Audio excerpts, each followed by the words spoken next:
बिस्मिल्लाहिर्रहमानिर्रहीम, अस्सलाम वालेकुम। आपका दोस्त सलमान हैदर। दुआ है परवरदिगार से कि उसने आपको और आपके अहले खाना को अपनी हिफ्ज़ व अमान में रखा हुआ। आखिर में हम supreme court practice and procedural bill के हवाले से जब आज फैसला है तो उस पर हमने डेफिनेटली बात करनी है, लेकिन उससे पहले दीगर कुछ चीज़ें हैं वो मैंने आपको बतानी। इमरान खान के वकला ने, मैंने आपको बताया था पिछले व्लॉग में, एक बड़ी टेक्निकल उन्होंने की और एक मुद्दा उठाया था, क्योंकि फ़र्द जुर्म की 17 तारीख दे दी गई थी और उस फ़र्द जुर्म के बाद आपको पता ट्रायल बड़ी स्पीडली होना था। लेकिन शेर अफजल मरवत साहब ने अपनी दरख्वास्त में कुछ नई चीज़ें दी। उन्होंने कहा सबसे पहले ना जी चार्जशीट की नकूल हमें नहीं मिली, और आपको याद होगा 2 दिन पहले इमरान खान साहब से जज साहब कहते हैं कि साइन कर दो। उन्होंने कहा नहीं, मैंने साइन नहीं करना, मैं तो मानता ही नहीं हूँ इस कोर्ट को, इस जगह को नहीं मानता हूँ कि मेरे ये केस जो है ये इस तरह जेल के अंदर होना चाहिए। ये मैंने इसके हवाले से इस्लामाबाद हाई कोर्ट में दरख्वास्त दी हुई है। अगर मैंने नकूल को मान लिया तो इसका मतलब ट्रायल शुरू करेंगे। जब ट्रायल शुरू करेंगे तो ज़रा जिस चार्जशीट पर दस्तखत होना मुलजिम के लिए बहुत ज़्यादा ज़रूरी है ताकि फ़र्द जुर्म आयद की जा सके। तो उन्होंने उसी पे ग्राउंड पे ना शेर अफजल साहब ने किया, और उन्होंने काकी से पहले देखा जज जफ़र इकबाल साहब जो ट्रायल कोर्ट के थे वो थे, और हुमायूं दिलावर साहब वो भी ऐसा ही किया, और अब ये अबू हसन जुल्कुनैन साहब भी स्पीड से शुरू। हालांकि इसी केस के हवाले से इस्लामाबाद हाई कोर्ट के अंदर दरख्वास्त है। तो बहरहाल अब इस्लामाबाद हाई कोर्ट में ना, या तो इस्लामाबाद हाई कोर्ट को 17 तारीख से पहले पहले इस ट्रायल को रोकना होगा, क्योंकि उनको जो इस्लामाबाद हाई कोर्ट के अंदर जो दरख्वास्त गई है ना कि ये ट्रायल इन कैमरा होना चाहिए या नहीं होना चाहिए, जेल के अंदर होना चाहिए कि नहीं होना चाहिए, तो इमरान खान साहब के वकला कहते हैं इनको ओपन कोर्ट में होना चाहिए।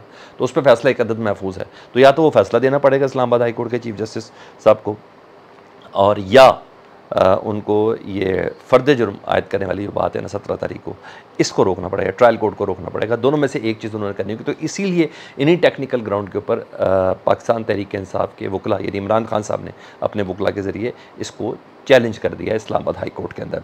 ये था। उधर आपको याद होगा कि इमरान खान साहब ने आखिरी वक्त में ही सही, जो बात मानने वाली वो मानी जाए, कि उन्होंने कह दिया था कि जी नैब मेरे कंट्रोल में नहीं था, वो किसी और के कंट्रोल में था। उसी तरह जिस तरह काजी फ़ायज़ ईसा साहब का जो रेफरेंस था, उन्होंने कहा ये मैंने तो मना किया था, लेकिन कहीं से बाकायदा हुक्म आते, फिर बाद में पता चला कि जनरल फैज़ या एजेंसीज़ या उनकी तरफ से ये सब चीज़ें सामने आई थी कि उन्होंने किया था। फिर इमरान खान साहब ने भी इस सिलसिले में सॉरी किया था, और सदर आरिफ अलवी साहब ने भी इस सिलसिले में सॉरी किया था।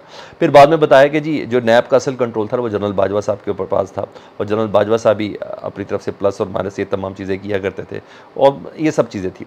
इसी दौरान मसाइल भी बहुत ब्यूरोक्रेसी ने बताए थे, और उन्होंने बताया था मसाइल आज भी वही है कि हमें खुल के काम नहीं करने दिया जाता, हम कोई बड़ा फैसला नहीं कर सकते, कोई बड़ा इकदाम नहीं कर सकते, क्योंकि नैब हमारे पीछे चढ़ा होता है, और फिर हम नैब हमें गैर ज़रूरी हिरासा करता है, और यही वजह थी। तो अब ऐसा हुआ, एपेक्स कमेटी का इजलास था जी, जो जिसमें आर्मी चीफ़ खुद भी मौजूद थे, और इस एपेक्स कमेटी के इजलास में ना आर्मी चीफ़ ने बराह रास्त ये शिकायत को सुना है, ब्यूरोक्रेसी को, यानी अफसरशाही की इन बराह रास्त शिकायत को सुना है, और कहा है कि अब इन शिकायत पर उन्होंने कहा है कि ब्यूरोक्रेसी को आपके फ़ैसलों की हौसला अफजाई की जाएगी।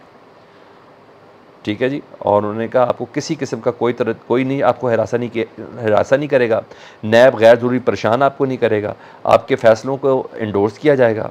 और आर्मी चीफ ने यकीन दिलाया कि वो फ़ैसले लेते हुए शर्माए ना, सिर्फ़ और सिर्फ फ़ैसले लें। मतलब नैब और ब्यूरोक्रेसी को सिंक किया जा रहा है। ठीक है जी। और टेक्निकली ये आर्मी चीफ का काम नहीं था, जो हकीकत है ये उनका काम नहीं था, लेकिन इस वक्त सारे काम किए ही इदारों की तरफ से जा रहे, तो मे बी पॉसिबल ये सब है क्योंकि अफसरशाही सब यही समझते हैं कि ताकत का मजमूआ उधर है। ये चीज़ें सिलेक्टेड ये तमाम चीज़ें उसी तरफ है ना। अब मियाँ मोहम्मद नवाज शरीफ साहब भी कोई गारंटी लेके ही पाकिस्तान आ रहे हैं ना, कोई इंश्योरिटी लेके ही पाकिस्तान आ रहे हैं ना, नहीं तो 4 साल में किसी वक्त भी आ जाते हैं। गेम सेट अब हुई है, तो इसी तरह सबको पता है, अंदाज़ा तो है। तो बहरहाल आर्मी चीफ साहब ने ये बात यकीन कराई है, तो इसका मतलब है कि ये अब बाकायदा तौर पर सिंक किया जा रहा है, और आर्मी चीफ निगरान हुकूमत की तरफ से, निगरान हुकूमत भी इसमें होगी डेफिनेटली शामिल, मगर शिकायत वही हैं, और लेकिन तसल्ली अब मिली है, क्योंकि तसल्ली अब इसलिए मिली है कि उस वक्त जनरल बाजवा साहब सामने नहीं आते थे।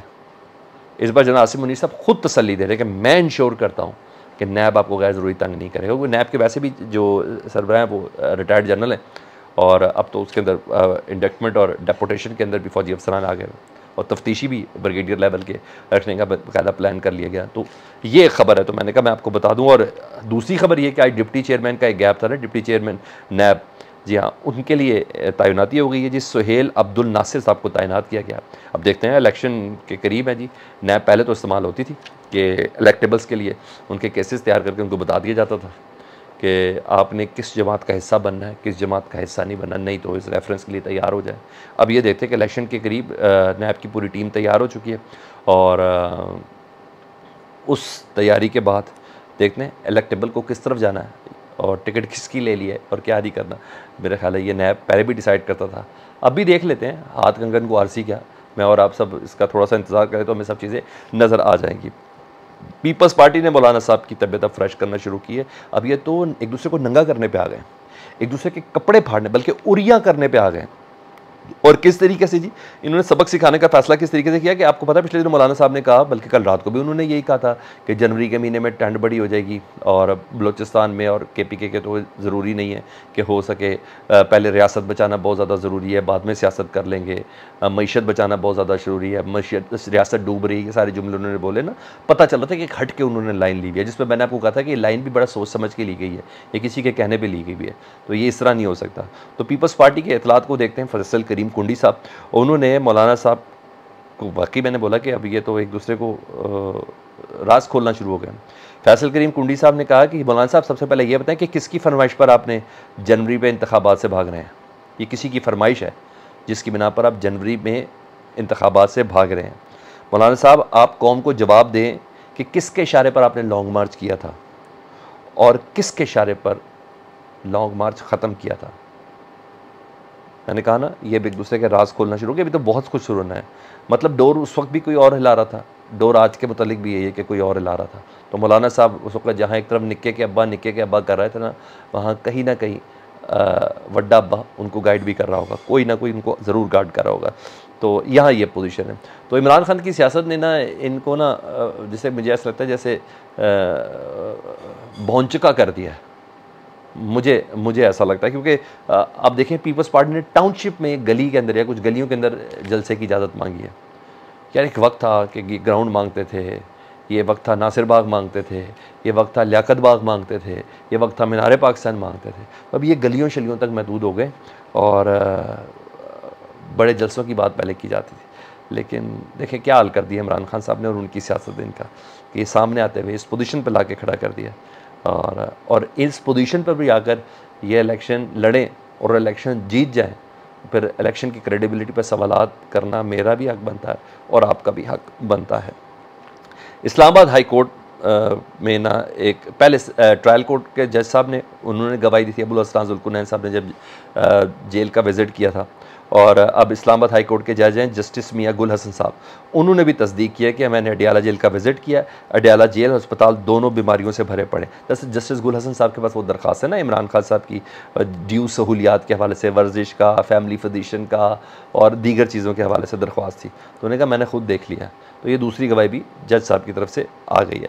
अब आऊँ supreme court practice and procedural bill. मैं जब तक आपसे बात कर रहा हूँ तो 5:30 का वक्त हो चुका है। हुक्म ये दिया गया था, लेकिन पहले ये कहा गया था कि अगर इत्तफाक हो तो आज फैसला सुनाएंगे। तो मेरा ख्याल इत्तफाक हो गया, 5:30 बजे का वक्त दिया गया और अभी तक फैसला नहीं सुनाया गया। 5:30 से थोड़ा ज़्यादा का ही वक्त हो गया, अभी तक ये फैसला सुनाया नहीं गया। लेट्स सी, मैं आपको वैसे प्रेडिक्ट कर देता हूँ, अगर हुआ तो ठीक है। मुझे नहीं लगता कि supreme court practice and procedural जो बिल है ना, ये इंटैक्ट होगा। जजेस इसके ऊपर मुत्तफिक नहीं है। अगर हुआ भी तो इख्तलाफी नोट बहुत तगड़ा होगा। लेकिन मेरी बहुत करीब राय इसके अंदर ये है कि नहीं, काजी फाइज साहब के अगेंस्ट बहुत सी जजेस आ चुके हैं, उनकी सोच के अगेंस्ट, कि ये बिल पार्लियामेंट का हक बनता था कि इस पर कानून साजी करता, हालांकि उसके बाद 2/3 मेजॉरिटी भी नहीं थी। फीडबैक से मुतल्लिक ज़रूर आगा कीजिएगा। अपना बहुत ख्याल रखें। अल्लाहुम्मा सल्ली अला मुहम्मद व आले मुहम्मद।